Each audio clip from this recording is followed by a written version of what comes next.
आज की क्लास बहुत ही इंपॉर्टेंट होने वाली है क्योंकि आज हम ऐसे वर्ब के बारे में पढ़ने जा रहे हैं जो हो सकता है आपने कभी ना पढ़ा हो, और वो वर्ब है इनक्वेटिव वर्ब, जिसे हम इंसेप्टिव वर्ब भी कहते हैं। इनक्वेटिव वर्ब आपने कहीं ना कहीं देखा होगा या सेंटेंस में आपने देखा होगा, लेकिन आपने नहीं जाना होगा कि ये इनक्वेटिव वर्ब हैं। जैसे कि आप हमेशा एग्जाम्पल यूज करते हो, मैं बूढ़ा हो रहा हूं, मैं ईमानदार हो रहा हूं ना, तुम बूढ़े हो रहे हो, तुम चालाक हो रहे हो। तो यहां पर हम यूज करते हैं गेटिंग वर्ड को। किस वर्ड को? गेटिंग वर्ड को। सपने सच होने में हम किसका यूज करते हैं? कम का ना, कम्स ट्रू, ऐसा यूज करते हैं नहीं करते हैं? तो इन सारे सेंटेंसेस को हम कहीं ना कहीं जरूर देखे हैं, और आज जानते हैं कि ये सारे सेंटेंसेस में कौन सी वर्ब होती है, या मेन वर्ब होती है, एक्शन वर्ब होती है, या हेल्पिंग वर्ब होती है, या फिर इनक्वेटिव वर्ब्स। तो आज का जो क्लास होने वाला है, आज की जो वीडियो होने वाली है, वो है इनक्वेटिव वर्ब्स। इनक्वेटिव वर्ब्स यानी कि इंसेप्टिव वर्ब्स, इन्हें हम चाहे इनक्वेटिव वर्ब बोल दें, चाहे हम इंसेप्टिव वर्ब बोल दें, दोनों चीजें क्लियर होनी चाहिए आपको। और ये पढ़ाया किसमें जाता है? वर्ब में। हमने शुरुआत में ही बताया था कि वर्ब सीमित नहीं है, वर्ब बहुत होती हैं। आप अभी बहुत सारे वर्ब आगे खुद ही पढ़ोगे, जैसे हमने पिछली वीडियो में इन्फिनिटिव के बारे में बहुत सारी चीजें बताई हैं। अगर आपने अभी तक वो वीडियो नहीं देखी है तो वीडियो आप जरूर जाके देख लीजिए, और एक बार वीडियो देखेंगे तो आपको खुद लगेगा कि आपको कितना नॉलेज मिला, और क्या आप उस वीडियो में उन चीजों के बारे में पहले से जानते थे या नहीं जानते थे। अभी हम चर्चा करते हैं इंसेप्टिव वर्ब यानी कि इनक्वेटिव वर्ब। स्पेलिंग में आपको मिस्टेक नहीं होनी चाहिए और प्रोनाउंसिएशन में नहीं। इसको बोला जाता है इनक्वेटिव वर्ब्स। इनको हेटिव वर्ब्स नहीं पढ़े, इनको क्या पढ़ेंगे? इनक्वेटिव वर्ब, या इन्हें हम पढ़ेंगे इंसेप्टिव वर्ब, ठीक ना। अब इंसेप्टिव वर्ब या इनक्वेटिव वर्ब होते क्या हैं, तो हमने एग्जांपल के माध्यम से आपको बता दिया कि आपने ये सारे सेंटेंसेस जरूर सुने होंगे कि मैं बूढ़ा हो रहा हूं, मैं बूढ़ा हो रहा हूं। अब इसका ट्रांसलेशन हम लोग कैसे करते थे? अब यहां पर यूज करते हैं हम I am getting old, I am getting old. तो अब ये आपको या तो रटाया गया होगा कि बूढ़े होने को हम अंग्रेजी में क्या लिख देते हैं? गेटिंग, गेट वर्ड का प्रयोग करते हैं, है कि नहीं है? युवा हो रहे हैं तो गेटिंग यूथ ना, या हम चालाक हो रहे हैं तो गेटिंग क्लेवर। तो ये हम चाहे इसको रट लें ना, या रटते हुए आए ही हैं हम। अब इसी को वो जानते हैं कि इनको क्या कहा जाता है, कोई तो नाम होगा। इन्हीं वर्ब को क्या कहा जाता है? इनक्वेटिव वर्ब्स, इनक्वेटिव वर्ब, ठीक। गेटिंग, क्यों गेट यहां कहीं लगा है क्या? गेट कहां से पता चला गेट यहां पे लगेगा? कहीं से पता चला क्या? यहां पर आपको लिखा गया होना, क्या लिखा गया? होना। मैं बूढ़ा हो रहा हूं, तो यहां पर केवल क्या लिखा गया है? होना ना। तो कुछ भी यूज कर सकते हो, बीकम यूज कर सकते हो ना, क्या यूज कर सकते हो? बीकम, बी, गेट, बहुत सारे हैं। तो इन्हीं वर्ब्स को हम क्या बोलते हैं? Inchoative verb. इनको ना हम एक्शन वर्ब बोलते हैं और ना ही हम हेल्पिंग वर्ब बोलते हैं। इनको हम कौन सा वर्ब बोलते हैं? Inchoative verb. आज के बाद कोई भी आपसे पूछेगा कि what do you know about inchoative verb, तो आप जरूर बताओगे ना कि इनक्वेटिव वर्ब कैसे दिखते हैं और उनका काम कैसे होता है। अभी और एग्जांपल के माध्यम से इनको हम समझते हैं। चलिए, एक एक्शन वर्ब का यूज दूसरी अवस्थाओं में भी होता है। एक एक्शन वर्ब का यूज दूसरी अवस्थाओं में भी, दूसरे स्टेट में भी कर सकते हैं। अब उसके बाद क्या है? ऐसी स्थिति में सब्जेक्ट कार्य नहीं करता है। ऐसी स्थिति में क्या करता है? सब्जेक्ट कार्य नहीं करता है। फिर बल्कि उसकी अवस्था प्रदर्शित की जाती है। उसकी अवस्था, अवस्था का मतलब जानते हो?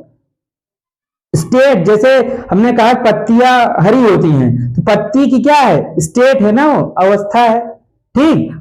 मार्कर काला है, मार्कर की क्वालिटी है, या मार्कर का स्टेट भी बता सकते हो कि क्या है, ये काला है। तो वहां पर हम प्रेजेंट का प्रयोग करते हैं ना, सिंपल प्रेजेंट टेंस का। हमने हेल्पिंग में बताया था, होना बताया जाता है, इज एम आर। उसमें कोई एक्शन वर्ब हो रहा है? एक्शन नहीं हो रहा है ना, तो इस वजह से वो चीजें क्या हो जाती हैं? बी वर्ब में आती हैं। लेकिन ये जो है उसकी अवस्था प्रदर्शित करता है, किसी का एक्शन ना करके, सब्जेक्ट खुद कार्य ना करके, वो क्या करता है? एक्शन, अवस्था प्रदर्शित करता है। उसे हम कौन सा वर्ब बोलते हैं? Inchoative verbs. Like that causative verbs. इसमें इसी वर्ब में हम क्या पढ़ते हैं, काजेटिव वर्ब। तो काजेटिव वर्ब्स में दो कंडीशन होती हैं जिसको हमने पिछली वीडियो में डिस्कस किया है। वो क्या थी कि एक सेंटेंस में कार्य करने वाला होता है और एक सेंटेंस में कार्य करने वाला और करवाने वाला दोनों होता है कि नहीं है। एक में या तो कार्य करवाने वाला होगा या तो दोनों में कार्य करने वाला और कार्य करवाने वाला दोनों होगा ना।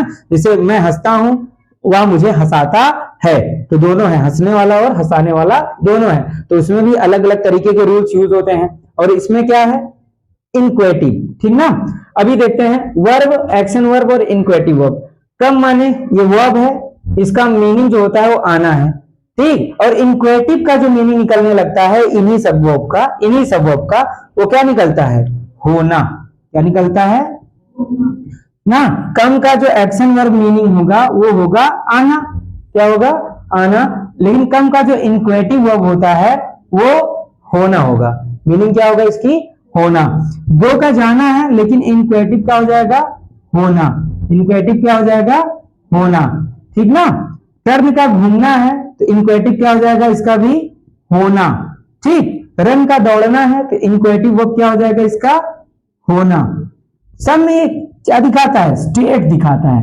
क्या दिखाता है, अवस्था प्रदर्शित अवस्था प्रदर्शित करता है। ये चीजें हमेशा आप ध्यान रखना, ठीक ना। इसका भी होना, इसका भी होना, यानी कि इन सबका जब इनक्वेटिव में परिवर्तित होते हैं तो सबकी मीनिंग किसमें बदल जाती है, होने में, ठीक ना। फिर से एक बार पढ़ते हैं। एक एक्शन वर्ब का यूज दूसरी अवस्थाओं में भी होता है। ऐसी स्थिति में सब्जेक्ट कार्य नहीं करता है बल्कि उसकी अवस्था प्रदर्शित करता है, ठीक ना। यानी कि सब्जेक्ट खुद कार्य नहीं करता, उसकी स्टेट को प्रदर्शित करता है, उसे हम इनक्वेटिव वर्ब बोलते हैं। एग्जांपल में हमने आपको समझाया, जैसे मैं बूढ़ा हो रहा हूं तो वहां पर मैं जो है काम नहीं कर रहा हूं, बस क्या कर रहा हूं, बूढ़ा हो रहा हूं, कि मैं काम कर रहा हूं, बूढ़ा होने का काम कर रहा हूं। क्या सब्जेक्ट खुद काम थोड़ी कर रहा है, लेकिन उसके ऊपर काम चल रहा है, यानी कि अवस्था उस पर प्रदर्शित हो रही है। हो रही नहीं हो रही है। कुछ एग्जांपल्स को समझते हैं, जैसे कि ये है, मेरे सपने सच हो रहे हैं, या तुम्हारे पैसे कम हो रहे हैं, या तो है सूर्य लाल हो रहा है। इनका ट्रांसलेशन हम कैसे करते हैं, इसके पहले जो हमने वर्ब लिखी थी उसमें जितने भी वर्ब हैं वही इनक्वेटिव वर्ब का काम करते हैं अकॉर्डिंग टू द वर्ड्स, मतलब जो सब्जेक्ट के हिसाब से। तो उनको आपको ध्यान में रखकर लगाना है। और कैसे लगाया जाता है थोड़ा देख लेते हैं। मेरे सपने सच हो रहे हैं, तो इसमें इसका ट्रांसलेशन होगा my dreams are coming true। तुम्हारे पैसे कम हो रहे हैं, you are running short of money, you are running short of money।